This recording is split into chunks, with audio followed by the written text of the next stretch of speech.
Laureano Márquez es uno de los grandes humoristas venezolanos. Sus rutinas, además de estar cargadas de buen humor, dejan siempre un mensaje para la reflexión. Aunque pocos minutos no son nada para aprender la personalidad de una persona, logramos capturar la atención del humorista por un breve tiempo para preguntarle sus pareceres acerca de diferentes temas.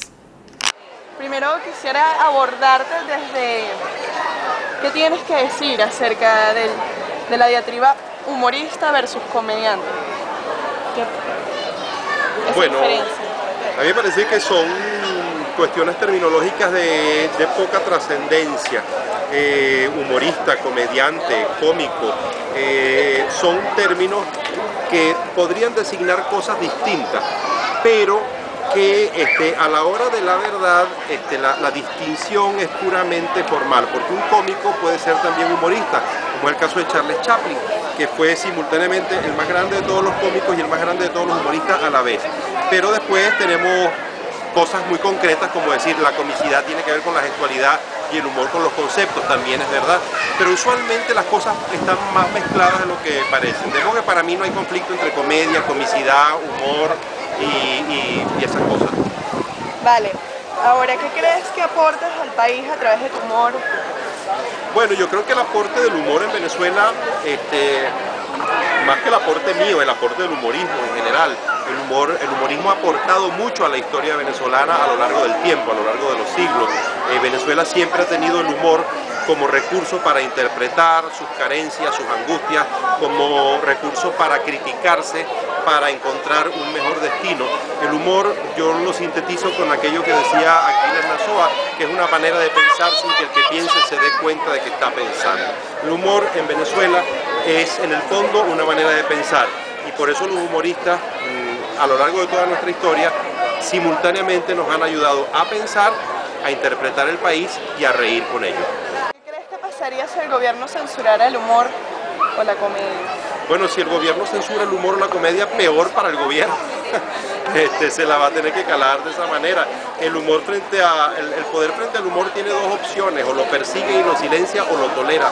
Si tú persigues el humor, pues quedas muy mal ante la historia, porque en Venezuela, por ejemplo, lo hemos tenido a lo largo de mucho tiempo. El humor siempre ha sido perseguido. Este mismo gobierno, por ejemplo, en mi caso particular, yo he tenido ya dos inconvenientes con el gobierno actual, lo cual me da a mí a pensar que voy bien encaminado. Bueno, cuéntame un poquito acerca de qué pasó cuando publicaste Venezuela sin Esteban y Carta a Rocinés.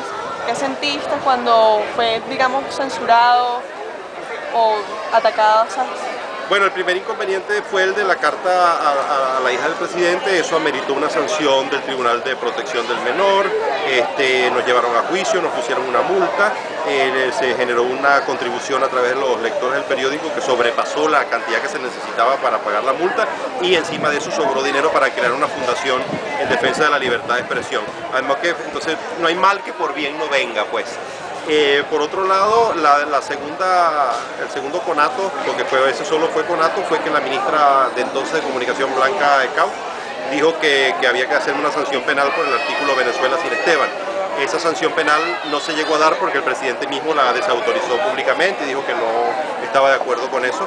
Yo creo que el presidente se dio cuenta que perseguir al humor es una de las peores cosas que se pueden hacer. Pero bueno, lo que denota esto es que un gobierno, mientras más incómodo está con el humor, denota que menos inteligente es. ¿Añoras tus tiempos en Radio Rochela? Sí, añoro los tiempos en los que existía La Rochela. Yo la vivencia de La Rochela ya la asumí, la viví, la sentí. Quizás no volvería a La Rochela, pero añoro la existencia de un programa como Radio Rochela, añoro la existencia de un canal como Radio Caracas Televisión, que fue escuela de actores, de humoristas, de productores, y añoro una Venezuela en la cual podamos respetarnos por pensar distinto. Vale. ¿Crees que este gobierno se presta con mayor facilidad a nosotros para la crítica humorística? Este gobierno es uno de los más difíciles de criticar humorísticamente porque él en sí mismo es una parodia de gobierno. Entonces es muy difícil parodiar a una parodia, pero se intenta. Bueno, en el día a día la gente te pide que le cuentes un chistecito, ¿eso te pasa, te molesta, te gusta? Bueno, me ponen un aprieto porque yo no sé contar chistes. Yo lo que hago son monólogos largos donde mezclo cosas, vivencias con análisis de mi manera de ver el país. Pero siempre tengo por ahí algún chistecito guardado para las eventualidades en las cuales la gente me pide algún chiste y entonces lo cuento. ¿Fuiste tremendo de niño? No, bueno, sí fui tremendo. Era piromaníaco, un poco desobediente, pero bueno, tuve unos padres tan disciplinados y disciplinadores que no había manera de salirse de la ley. ¿Payasito del salón? Payasito del salón más que todo en la universidad y bueno, y también en primaria me llamaban el simpático, pero era más que todo payasito de la casa. Cuando llegaba a visita me ponían a hacer caracterizaciones y presentaciones. ¿Y tú crees que el humor es hereditario? ¿Tus padres también tienen esa gotita de humor? Sí, mi papá tenía mucho sentido del humor. Mi papá era un hombre muy divertido, era una especie de cuentacuentos. Él contaba las historias de su vida y uno se reía mucho con ella. Y bueno, pues siempre el silbido que se oye al fondo es el de Claudio Nazoa, que está allá silbando por ahí, Claudio. Señorita, es casado y anda limpio, ¿eh? Ok. Te voy a hacer unas preguntas de asociación tipo psicoanálisis junguiano, ¿ok? Ok. ¿Qué tienes que decir acerca de Batman y Robin? Una relación extraña. No, bueno, unos superhéroes. No, ya dije lo que dije. ¿Qué tienes que decir de un maracucho? Oye, gente. ¿Qué tienes que decir acerca de pantaletas, poder y sostenes? Bueno, no tienen nada que ver, aunque la pantaleta y el sostén pueden ser muy poderosos, el poder en definitiva no tiene que ver con nada de eso. ¿Y acerca de sabiduría y vejez? Mira, se relacionan. Se es sabio no porque se es viejo, sino porque se es sabio. Retomando las caricaturas venezolanas de una bota, ¿qué tienes que decir de una bota? Gobierno. Acerca del auge que ha tenido el stand-up comedy en Caracas y en el país estos últimos días, ¿qué opinas de ello y en qué se relaciona a tu labor como humorista?